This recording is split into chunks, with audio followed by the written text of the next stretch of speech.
কলকে হালকা ভেজে নেব সাবুদানাটা। সাবুদানাটা ভাজা হয়ে গেছে, ঠান্ডা করে পিষে নেবো মিক্সি। মৌরি,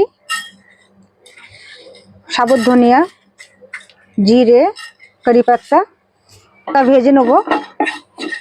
এটাও দিয়ে দিচ্ছি সবগুলো একসঙ্গে। এর সঙ্গে হালকা ভেজে নেবো। দিয়ে দিচ্ছি আদা কুচানো, সুন্দর ভাজা হয়েছে। তার ভিতরে সর্ষের তেল দিয়ে দিচ্ছি, ছোট ছোট পিস করে কেটে নেবো।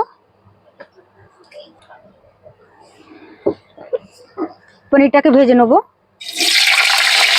ঠান্ডা হয়ে গেছে। হলুদ, লঙ্কা গুঁড়ো, দই, টক দই ভালো করে নাড়তে থাকবো যাতে দইটা না ফেটে যায়।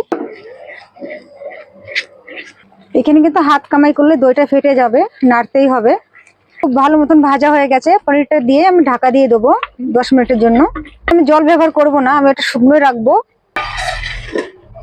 পিষে নেবো।